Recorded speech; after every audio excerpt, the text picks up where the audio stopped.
And on the college football front, I mean, OU and Texas took the next steps today.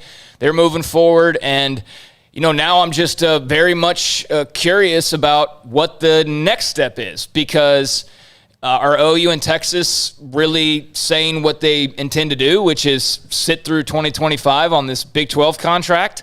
Or are they going to pay a buyout and then extra to get out of the TV rights? Is there a big move coming there where they partner? Maybe the conference, the SEC helps them out. I don't know what all can legally happen there. But as of right now, Texas and Oklahoma are members of the SEC in 2025. So what's going to give here? Because none of us, I don't think any of you out there listening or watching, I don't think any of us in this room believe that Texas and OU will still be in the Big 12 by 2025. And if they are, that's a massive win for the Big 12 and exactly the reason why you wouldn't have just folded up tent when they decided to announce they were leaving and go pity yourself. No, you wanted to get that money, and I don't think it happens, but there is still a chance alive that, Texas and Oklahoma are around for a while longer. All right, so let's get to some of your chat stuff right now, and also 254-339-1122. Marquise and Armstrong run the mothership. From Chris, all right. I got an idea where you are from, Chris. Thank you. David Livingston, here we go again. From Buzz, laugh out loud. Hope this ruination of college football gets blocked. Concepts, support your local roller coasters. Also, again, Buzz, why would Oklahoma want to move from the top of the Big 12 down to buried out of sight number 5 to 8 in the SEC, along with the rest of their cupcakes? Buzz, don't underestimate what they're going to be able to do.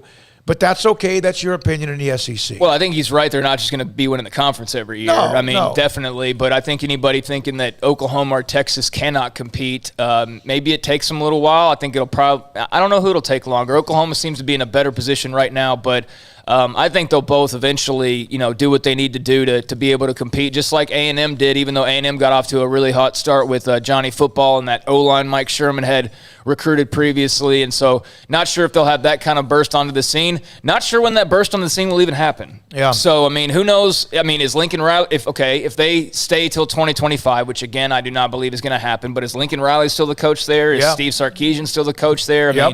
We don't know as far as that goes, but I have seen a lot today, and you mentioned the ruination of college football. Isn't it kind of interesting, this whole playoff scenario now that's kind of getting changed up, and all of a sudden Craig Sankey's Craig Sankey, who seems to know more than anybody in college football, yesterday is talking about how he doesn't favor the expansion of the playoff, and everybody's like, what? Yeah. When did you make that comment? We weren't the ones that wanted it. It was all the other conferences that wanted it. Yeah, they didn't want it, but then they go at OU and Texas, and then there's this expanded playoff, which you think would have worked out really well for them. So, he says he's not in favor of it. So if he's not in favor of it, we know the Pac-12 looks to be very leery of it. The Big 12 ought to be incredibly leery of it. What is going to happen now with the college football playoff, and how does that, if in any way, maybe in no way, but if any way, does that, play into this whole scenario with the SEC and all these other conference movements? By the way, we will have early next week writers or those who cover broadcasters for Brigham Young, UCF, Memphis, some of the other schools that are kind of what might be going on with them.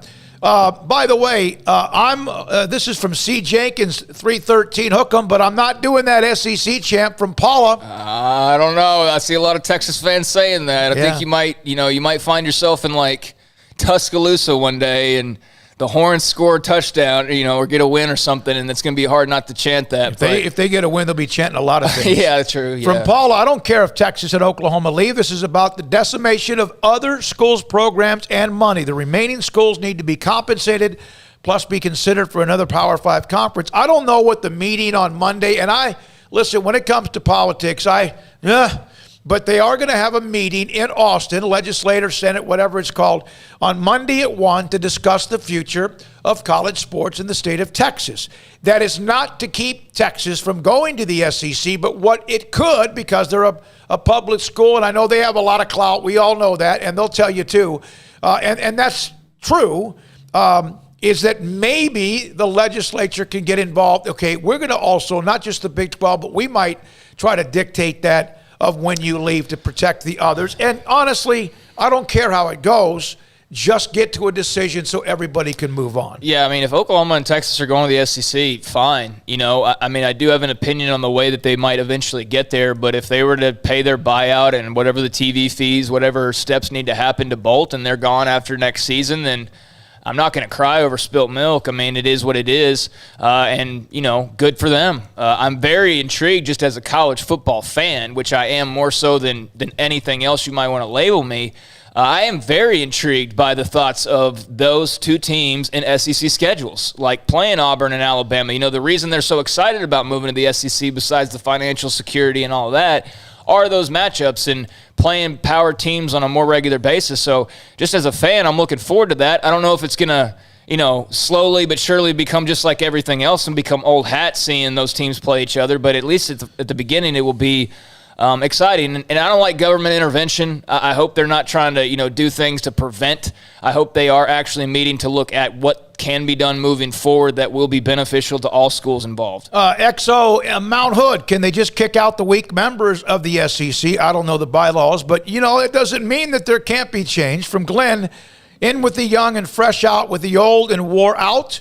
But Purdue or Iowa will probably end up beating Oklahoma or Ohio State somehow. That's a Big Ten conversation going back and forth. By the way, here's a couple of them. We will chant SEC in the Cotton Bowl at Red River Showdown to say goodbye to the Big 12. That's from Robert Lane. And then this one, dueling chants, going back and forth. This needs to be resolved and moved on. Why keep them in when you know they're leaving? Centerpoint Media, you do that because you want to make sure you are going to get what you earn based on the bylaws, the grant of rights, and also possible penalties, so you yourself survive. Yeah. Texas and Oklahoma want to do what they want to do. The rest of the 8 have to do what they can possibly do to ensure their future as well, even though it could be a little shaky. We'll go to your calls in a minute. I've seen a lot of people, just over Twitter and whatnot, who are going with why are they acting like babies? Just let them leave and all of that. And we've gone over that multiple times, and this is probably not a great comparison. I'm not real great at comparisons, but it's the best I could come up with. And it's like if you were at a job and you have a contract with that company and you make a lot of money. You make a lot of money. You're used to a certain lifestyle, and you have a buyout in your contract, right? And the company decides they want to let you go, but then they start trying to finagle in a way to not have to pay that buyout. Are you just going to take that and lose your job and not have anything to fall back on? Or are you going to fight and still lose your job, but have that nice nest egg that you were promised contractually to at least live off of for a little while? That's what the Big 12's doing. They know they're not going to be the Big 12 as is 10 years from now or even 5 years from now, but they can at least get a little something. And given that college football revolves entirely around money, $20+ million for each of these schools isn't going to make you a Power 5 member for forever, but it's at least going to help. And it's sure as hell better than $0 and the same situation happening. So, yeah, I've heard that a lot, but, I mean, it's really kind of simple. If you're one of those 8 schools, I don't know how you don't see their position on this unless you're just someone who really just wants them to let you have what you want, which is Texas and Oklahoma just walking freely to the SEC. A couple of you BYU fans, Matthew Nelson, we heard about the fan from Mansfield. We appreciate that as well. That's Ivan, but also from Matthew. Hey, guys, look at Baylor ticket prices for this year. Brigham Young Baylor single-game tickets more than Baylor, Texas, and Baylor, Oklahoma. And ask TCU, who filled their stadium back in 2006. We're going to get to more of your text, also your chat. Armstrong Sims runs the mothership. Marquise is here. And the number to call, we'll try to get to as many as we can in and out of the guests that we have, but pretty open for the first 30 minutes of this show. And when we come back, I think we'll talk about this NCAA announcement as far as a meeting they're going to be having next week. Let's. You want to go to a couple of calls first, Armstrong? Here you go. You let me know. We got Jack from Nevada. Jack, you're Jack in Nevada. Good afternoon, Jack. How you doing? Doing good. How about you? We're doing great. Thanks for the call. I have a question. Do you think that the Big 12 will stay through 2025 with 8 members? And if not, do you think the Mountain West could end up becoming more attractive than the American? Thanks for the call. Appreciate it. Thank you. I know who's in the AAC. And in the Mountain West, I also know kind of who's a part of that. The days of me knowing every team in every conference changed when all the realignment started, but I try to keep up. I don't know who has more value, but it appears if ESPN's talking to the AAC, which is what Bob Bowlesby is claiming, then that means they might feel themselves, because they are the ones with the money, that the AAC perhaps has a little bit more clout. That doesn't mean they're right, but that could be some sort of a sign right there. Thanks for the call. Yeah, I mean, I think Boise State is an interesting team. It kind of depends what would they want to do geographically, because the Mountain West is very much a Western conference. If the Pac-12 Big Ten scenario happens, which again is still just kind of floating out there, that the Big Ten and the Pac-12 could be working on some sort of an alliance, whether that be scheduling or actually the Big Ten poaching, like the top 6 teams. We discussed that a lot this week. Let's say that situation happened and that domino fell. Well, I'm looking at some of the teams in the Mountain West. Maybe Boise State would suddenly get a call from the Pac-12. Then again, maybe the Pac-12's with the Big Ten, and that leads to the remaining 8 after their contract runs out scrambling for members. And in that scenario, which is it could happen. None of us know what the future looks like. I think Boise State's definitely attractive.